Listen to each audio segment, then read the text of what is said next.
আসসালামু আলাইকুম রহমতুল্লাহি ওয়া বারাকাতুহু। ভালো আছেন আপনারা? বলে যে ভালো থাকলে কি আর এখানে আসতাম নাকি? আজকে তো এখানে আসছে বেশিরভাগ হচ্ছে রুগী দেখাইতে, তাই না?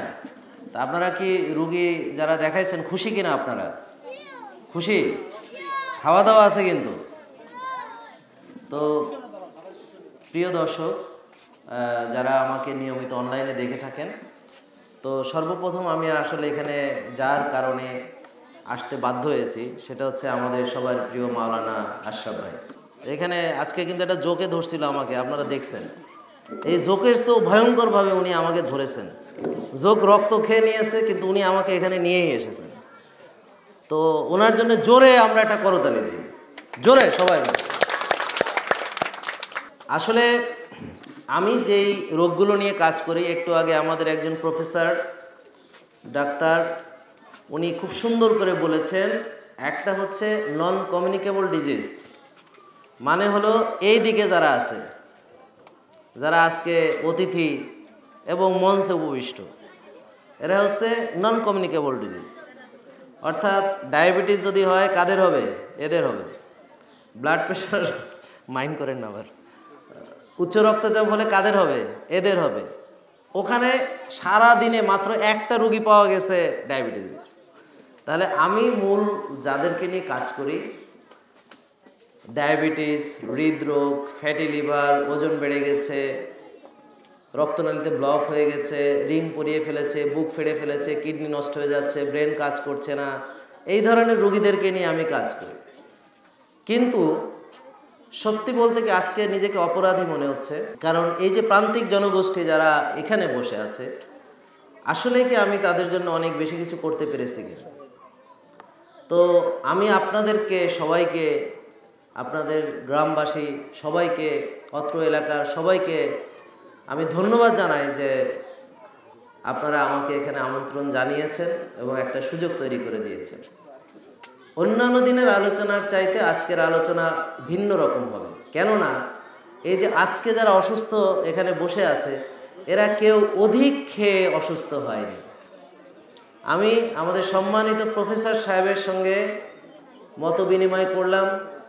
এখানে যারা আমাদের মুজিবুল হক ভাইয়ের পক্ষ থেকে যারা এসেছেন ওদেরকে ডাকলাম যে তোমরা কি রুগী পেয়েছো?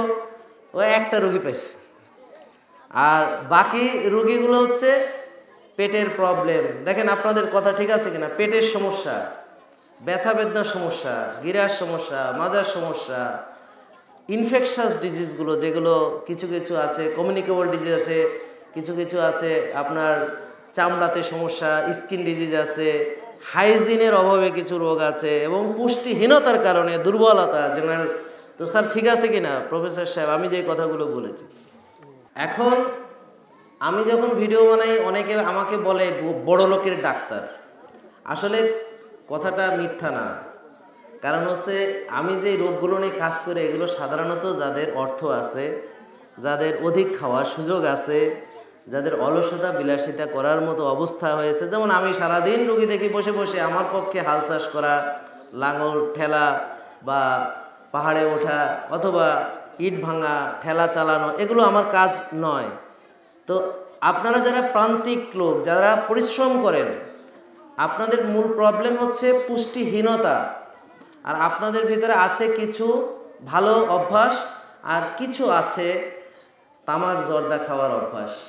অনেকে হাসতেছে, দাঁত বের করছে না, কারণ ওই দাঁত বেরিয়ে পড়তে পারে। এখন আপনারা এটা খান কি না সত্যি কথা বলেন? তাহলে এটা কি আপনাদের জন্য ভালো? পুরুষদের জন্যে বিড়ি সিগারেট খাওয়া কি ভালো? ঠিক এই তামাক চিবিয়ে খান অথবা ধোয়া করে খান, দুটোই ক্ষতিকর। এখন কোনটা বেশি ক্ষতিকর? ডিরেক্ট চিবিয়ে খেলে কিন্তু ক্ষতি আরও বেশি হয়, আর ধোয়া আকারে খেলেও ক্ষতি হয়, ক্যান্সার হয়, আমরা জানি। তাহলে আপনারা এটা খাবেন কি না? কথা বলে না। খাবেন না? রাজি হচ্ছে না, কিন্তু খুব কষ্ট হচ্ছে। আপনারা যদি সুস্থ হতে চান আগে এটা ছাড়েন। 2, আপনারা পরিষ্কার পরিচ্ছন্নতার দিকে আরেকটু নজর দেন।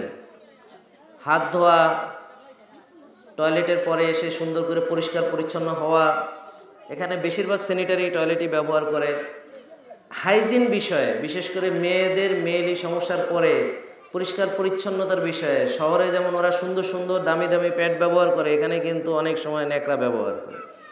এগুলো কিন্তু ক্ষতিকর, যার কারণে অনেক সমস্যা হয়। তো এই বিষয়গুলো নিয়ে আসলে আমার ভিডিও খুব কমই আছে, তো আমি আজকে সুযোগ পেয়েছি এই বিষয়গুলো অ্যাড্রেস করার। এরপর হচ্ছে আমার কাছে মনে হয়েছে আপনারা যদি সুস্থ খাবার সম্পর্কে জানতেন, কিন্তু আমি অত্যন্ত দুঃখিত যে সুস্থ খাবারগুলোর দাম একটু বেশি হয়, যেমন সয়াবিন তেলের চেয়ে খাঁটি সরিষার দাম একটু বেশি। এখানে দেখলাম এক ভাই প্রাকৃতিকভাবে আনারস করছেন, এতে করে পুষ্টির চাহিদা কিন্তু অনেক পূরণ হওয়ার সুযোগ আছে। এবং এখানে আরেকটা কম্বিনেশন দেখেছি, সেটা কি, লেবু এবং আনারস, দুটো ভিটামিন সির উৎস উনি কম্বাইন করে দিচ্ছেন, এতে করে আনারসটা খেতে মজা, সঙ্গে যদি একটু পিঙ্ক সল্ট ছেটানো যায় বা একটু সাধারণ যারা পারে লবণ ছেটানো যায়, তাহলে খুব স্থানীয়ভাবে কালেক্ট করে অনেক একটা পুষ্টির চাহিদা কিন্তু পূরণ হইতেছে। এটা একটা আশার দিক। তো আপনারা দামি ফল না খেয়ে যদি স্থানীয় ফলগুলো খান, এবং আশরাফ ভাই তো তার এত বড় জায়গা, কোনোদিন জিজ্ঞেস করে না আমার ফল কে খায়, বরং এখানে ফল বিক্রি করা নিষেধ, সব ফল আশেপাশের লোক খেয়ে নেবে। তাহলে পুষ্টির চাহিদা পূরণের জন্য আজকেও অনেকগুলো আনারস কিনে রেখে দিয়েছেন আপনাদেরকে খাওয়াবেন বলে। এই যে পৃথিবীতে কত মানুষ আছে যারা আজকে দেশের বাইরে অনেক বড় বড় পজিশনে গেছে, কিন্তু এই যে আমাদের মাওলানা আশরাফ ভাই, ওনার মতো কে এই কষ্টটা করে? এভাবে যদি সবাই আমরা করতাম, তাহলে এই যে প্রান্তিক লোকদের জন্য অনেক সুবিধা হতো। আমরা ঢাকা শহরের লোক বেশি পুষ্টিতে ভুগতেছি, আর এখানে পুষ্টিহীনতা আমরা দেখতেছি। আমাদের ঢাকা শহরের লোক বেশি হাইজিন মেনটেন করি, আর এখানে হাইজিন প্রবলেম দেখা যাচ্ছে। তো এই আমরা ঢাকা শহরের মানুষ, সবচেয়ে নষ্ট বাতাস, বায়ু দূষণের চ্যাম্পিয়ন এই দিল্লি হয়তো আমরা হই, কেউ কারো চেয়ে কম না। অথচ এখানের বাতাস যে কেউ বলবে এই গরমের ভিতরে যদি এটা ঢাকা হইতো, তাহলে কয়েকটা লোক এই মুহূর্তে মাথা ঘুরে পড়তো। আর আমার মতো ফার্মের মুরগি এসিতে থাকি সারাক্ষণ, গাড়িতে এসি, বাড়িতে এসি, চেম্বারে এসি, মসজিদে এসি, এখানে এসে টেকারই কথা না, কিন্তু বিশ্বাস করেন আমার অত কষ্ট হইতেছে না। এখানে কোনো ফ্যান নাই, এখানে আজকে দুপুর এখন বাজে 3টা 2:30, এখন ভর দুপুর, মাথার উপরে সূর্য, অথচ বাতাসটা তাও এতটা খারাপ লাগতেছে না। কিন্তু ঢাকায় হলে এই উপস্থাপিকা আপনার সংবাদ পড়তে পড়তে এসির ভিতরে হিট স্ট্রোক করছে।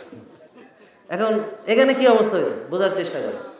বাতাস আপনাদের বিশুদ্ধ, আপনাদের প্লাস পয়েন্ট বলে, এই যে একটু আগে প্রফেসর স্যার বললেন না, বাতাস বিশুদ্ধ, আপনাদের অনেক গাছপালা সবুজ, আর ঢাকা শহরে এত দোয়া করতেছে বৃষ্টি নামাইতে পারতেছেন, আর এখানে আইসে দেখে অজর ধারায় বৃষ্টি প্রকৃতি আল্লাহ ঢেলে দিয়ে দিয়েছেন।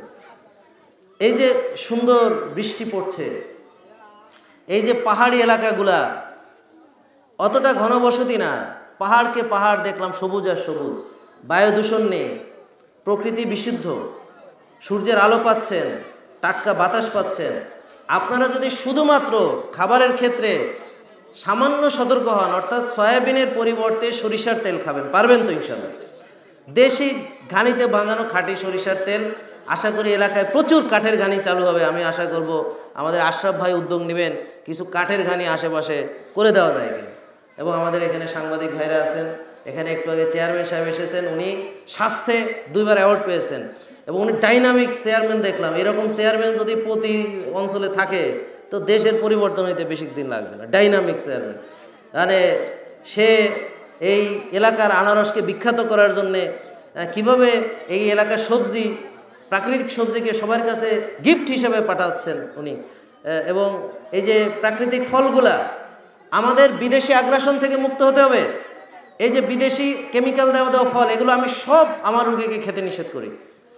আমি বলি ফলের ক্ষেত্রে 4টা কম্পোনেন্ট। এক, সাইট্রাস ফ্রুট, এই যে লেবু, আনারস, এগুলো সাইট্রাস, আমলকি, জাম্বুরা, পেয়ারা, কদবেল, স্থানীয় ফল, সিজনাল ফল, যেই সিজনে যেটা, আর কেমিক্যাল মুক্ত ফল। তাহলে কি দাঁড়ালো? স্থানীয় ফল, লোকাল। তো এখানে লোকাল ফল আছে আপনাদের। এরপর সিজনাল, যেই সিজনে হয়। এই ভাই, আমি ওনার নাম দিছি আনারস ভাই, এখন আমি নাম ভুলে গেছি, নাম জানি কি, রইসুদ্দিন ভাই। রইসুদ্দিন ভাইরে বলি আমি আনারস ভাই। এখন আনারস ভাইকে বললাম যে আপনার আনারস বছরে কয়বার হয়? হয়তো আগে তো একবার হইতো, সারা বছর তাকায় থাকতো সবাই আমার দিকে, আমি অন্যদের দিকে, আমি বাগানের দিকে।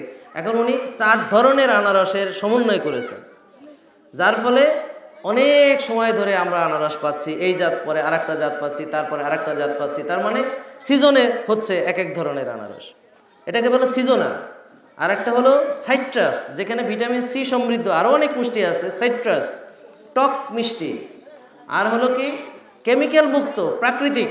আর হলো নন জিএমও, অর্থাৎ যেভাবে প্রকৃতিতে আছে একদম ঠিক ফলের সেই সবগুলো ফল এখানে আমরা দেখতে পাচ্ছি। অনেক ধরনের আছে। আশরাফ ভাইয়ের এখানে প্রচুর ঔষধি গাছ আছে। আপনাদের সুস্থতার জন্য এত কিছু দরকার নেই, শুধু যদি একটু সুযোগ হয় সাদা চালের বদলে দেখেন আপনাদেরই তো লাল চাল আছে, আপনাদেরই তো জমি আছে, ওখান থেকে একটু লাল চাল খান। নিজেরা কেমিক্যাল মুক্তভাবে প্রচুর এখানে শাকসবজি হচ্ছে, যেটা চেয়ারম্যান সাহেব গিফট হিসেবে সবাইকে দিতেছেন, এসপিকে দিতেছেন, ডিসিকে দিতেছেন, বড় বড় কর্মকর্তাদেরকে এলাকায় দিতেছেন উনি। তো এটা এই উদ্যোগটা যদি প্রতি গ্রামে গ্রামে থাকে যে প্রাকৃতিক সবজি, তা আপনারা প্রাকৃতিক সবজি খাবেন। সয়াবিনের বদলে খাঁটি সরিষার তেল দেন। আর বাচ্চাদেরকে চিপ জুস এগুলো বাজারের এগুলো বাদ দেন, বাদ দিয়ে এই ফল টল এগুলো দেন। এখানে ছোট ছোট সুন্দর কলা দেখলাম, কলা আছে। তারপরে হচ্ছে আশরাফ ভাই তো আমাদেরকে অনেক মজার মজার খেজুরও খাওয়াইছেন। তো এখন আমরা চেষ্টা করব যে সুস্থ খাবার থেকে এবং সস্তা থেকে কিভাবে সুস্থ থাকা যায়। তো একটা আমড়া, একটা জাম্বুরা, এগুলো অনেক উপকারী জিনিস। আনারস আপনি স্থানীয়ভাবে কত কমে পাচ্ছেন।